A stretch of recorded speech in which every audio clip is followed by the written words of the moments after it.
Bekam itu bahaya. Bismillahirrahmanirrahim. Assalamualaikum warahmatullahi wabarakatuh. Berjumpa lagi dengan saya Rahman Faisal Nasution, pemilik klinik bekam Zaid Nasution. Kali ini saya akan berbagi beberapa hal seputar tentang bekam pasti. Bekam itu bahaya jika tidak ada ilmunya yang dikuasai. Kenapa saya bilang bahaya? Karena bekam itu dia mengeluarkan darah kotor dengan menggunakan penusukan, dengan menggunakan sayatan. Jika caranya tidak benar, maka akan bisa merusak kulit kita, merusak tubuh kita, merusak kesehatan kita. Ada banyak hal yang bisa terjadi jika kita tidak memiliki ilmu yang cukup sepadan, atau kita tidak memiliki pengalaman yang cukup serius, yang cukup panjang, atau jam terbang yang cukup memadai sehingga kita bisa melakukan yang namanya terapi bekam. Kenapa tadi di awal saya mengatakan bekam itu bahaya? Karena tadi kalau misalnya kita tidak tahu ilmunya, maka bisa berbahaya dan bisa membuat kita malah sakit nih. Kan bekam itu adalah proses terapi pengobatan tradisional modern yang menjadi alternatif untuk mengobati orang yang sakit. Malah sakit setelah bekam. Ini gimana nih? Orang mau sehat dengan bekam, setelah dibekam malah sakit.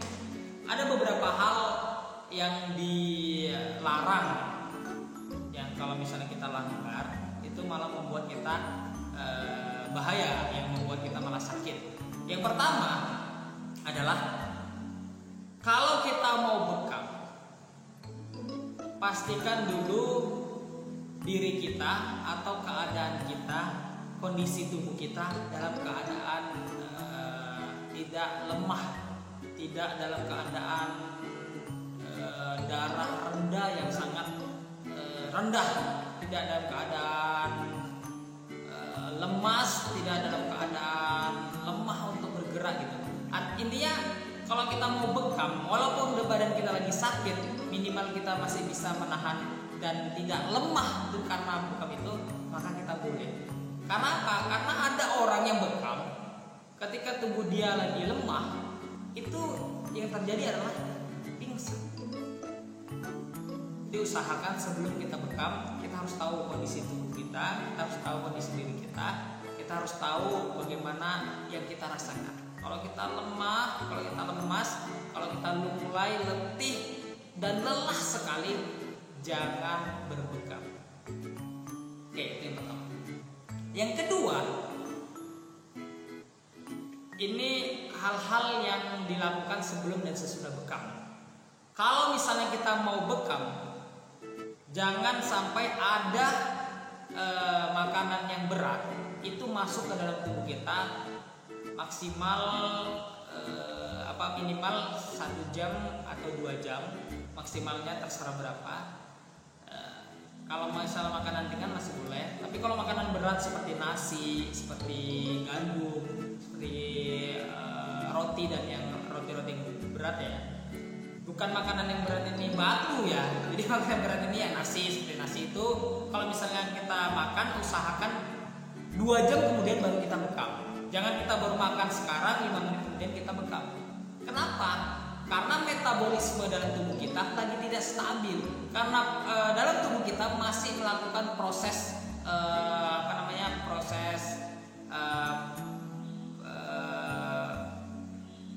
apa istilahnya itu.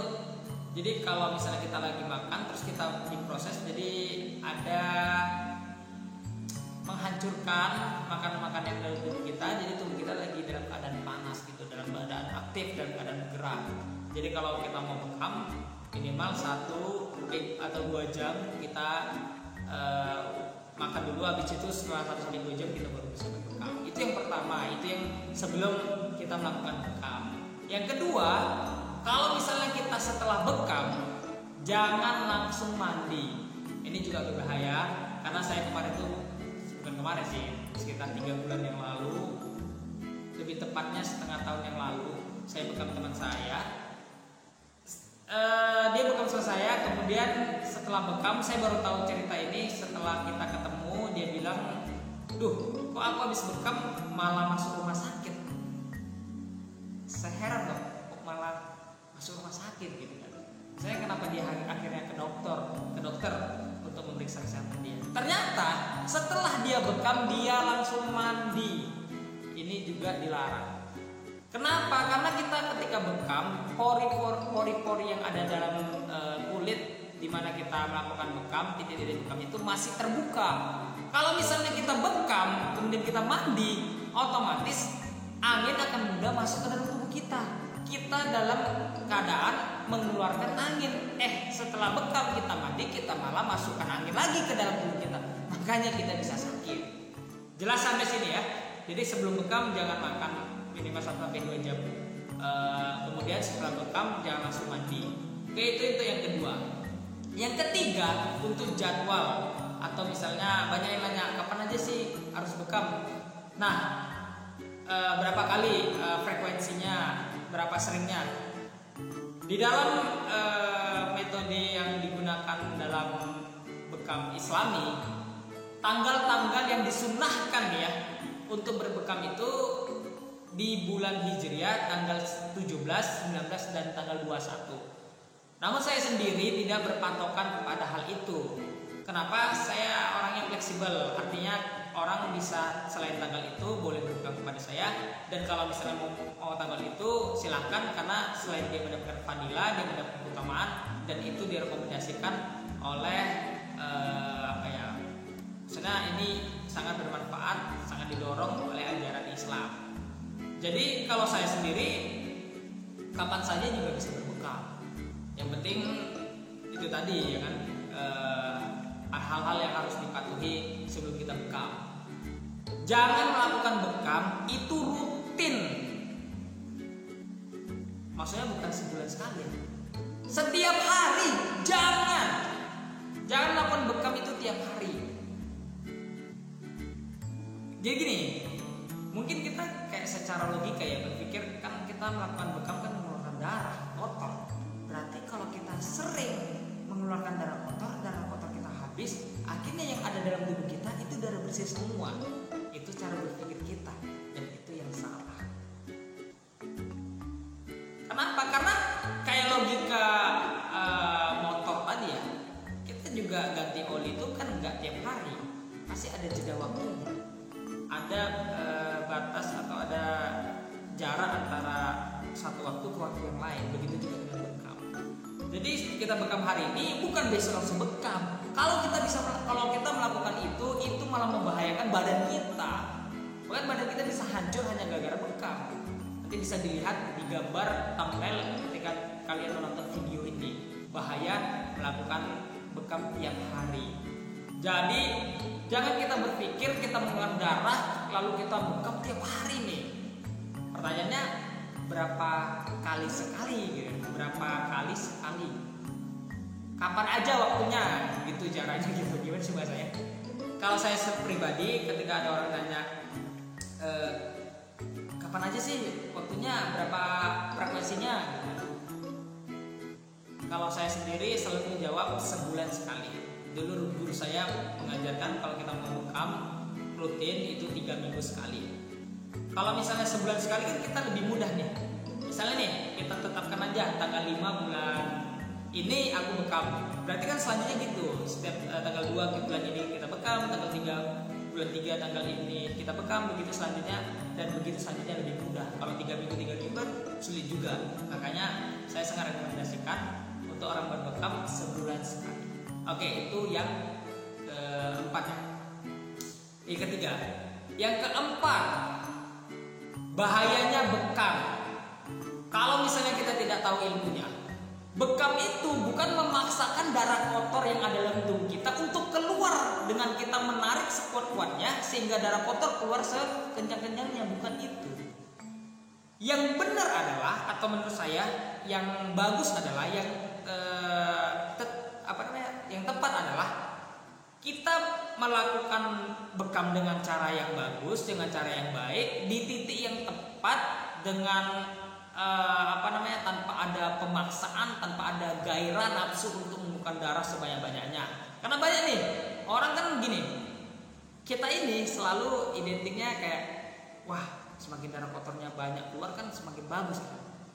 Kalau misalnya itu menjadi pedoman dan standar kita sebagai terapis nih, bisa membuat kita kecewa gitu. Lah kenapa kalau di badan si kawan ini darahnya sedikit gitu, apa aku yang kurang, apa aku yang salah gitu. Akhirnya kita menyalahkan diri kita. Padahal ya sudah, lakukan dengan cara yang tepat, dengan timing yang tepat, dengan metode yang tepat, dan hasilnya kita serahkan kepada Yang Maha Kuasa. Untuk membahas yang keempat tadi, poinnya adalah akan muncul bintik-bintik kecil. Ini mungkin ada yang pernah merasakan, karena saya pernah dikirimi foto sama orang yang dibekap, sama orang yang membekam. Jadi dia nanya, Mas ini kenapa bisa muncul bintik-bintik kecil? Dia kayak nanah tapi bukan nanah, dia kayak ada airnya dalamnya, kayak tepatnya kayak cecer air. Itu muncul karena satu, terlalu kencang menarik kap untuk titik yang kita bekam. Jadi kita memaksakan kali nih, karena kita berpikir bahwa semakin darahnya diangkat, semakin darahnya ditarik, darah keluar yang kotor keluar makin banyak, maka semakin bagus. Tidak, cukup 1/4 atau 1/3 dari besar kap itu. Misalnya kap itu segini, maka 1/3-nya. Jangan malah 2/3, itu yang bahaya. Kemudian ini juga bukan hanya masalah penarikannya kuat, tempatnya juga. Semakin tempatnya lembab, semakin tempatnya tertutup, semakin tempatnya pengap, semakin tempatnya membuat kita susah bernapas, itu akan menyebabkan munculnya bintik-bintik kecil tersebut. Cuman ini tadi, bintik kecil ini tidak memiliki bahaya yang cukup tinggi ya. Cuman kan kita gini, kita kan kalau mau mengobati jangan sampai malah muncul penyakit yang lain gitu kan. Kalau kita mau melakukan terapi atau pengobatan penghilangan penyakit, malah jangan memunculkan sakit yang lain. Kenapa? Karena kalau misalnya kita lakukan itu tadi, akhirnya muncul bintik-bintik tadi. Kalau misalnya kita pecahin kan dia kalau mandi pedih gitu kan. Artinya kan ada muncul sakit yang baru. Ini gimana nih? Mana sehatnya gitu kan? Yang sehatnya belum muncul kok tiba muncul yang sakitnya. Nah, maka untuk para terapis nih saya ingatkan, dan saya juga selalu mengingatkan untuk diri saya, jangan nafsu untuk menarik terlalu kencang. Cukup 3-4 tarikan, jangan terlalu banyak 5-6 kali tarikan. Jangan, tolong. Oke. Maka bekam itu bisa berbahaya jika kita tidak tahu ilmunya. Kemudian yang kelima, masalah sterilisasi. Sterilisasi ini banyak komponennya, mulai dari si terapis, mulai dari si pasien, dan mulai dari tempat-tempatnya yang lain. Masalah sterilisasi ini kesemuanya. Dari si pasien dia harus steril, pakai sarung tangan, kemudian dia harus meyakinkan bahwa alat-alat dia sudah dicuci, sudah bersihin dengan kain kasa yang dikasih dengan alkohol, kemudian kita bersihkan semua kap-kapnya. Dan untuk para terapis boleh juga ketika kita ngebekam kita menggunakan masker. Bukan apa-apa, kadang-kadang ada pasien-pasien kita yang mungkin yang membuat kita malah tidak tenang, tidak nyaman. Akhirnya kita malah sibuk menutup hidung kita. Artinya kita antisipasi, lakukan tindakan yang preventif, gunakan masker dan gunakan sarung tangan sesuai ukuran. Kalau saya sendiri ukurannya M dan itu sangat tepat. Kalau kita menggunakan yang L dan longgar, akhirnya gini. Ini penting nih untuk masalah sarung tangan. Sebelum kita beli satu kotak, coba kita tes untuk satu gitu. Mana yang enak langsung masuk ke tangan kita dan langsung sempit gitu di tangan kita. Kalau ukuran tangan kita besar, jangan pilih yang M, nggak masuk, pilih yang L. Kalau untuk saya sendiri, saya selalu pilih yang M karena saya pernah beli yang L, saya tambahin dengan karet. Kan nggak enak tuh, setiap kita mau ngebekam nyari karet, mana ini karet. Kemudian kita masukkan ke pergelangan tangan kita. Jadi kalau misalnya kita mau ngebekam, kita gunakan sarung tangan dan usahakan sarung tangan itu sekali pakai untuk satu momen. Kenapa untuk satu momen? Jadi saya gini. Kalau misalnya kita ngebekam ada 2 pasien, maka sarung tangannya kalau saya sendiri saya gunakan untuk 2 pasien dalam satu momen. Tapi kalau misalnya saya bekam hari ini kemudian saya bekam besoknya, maka saya gunakan sarung tangan yang baru. Nah, begitu.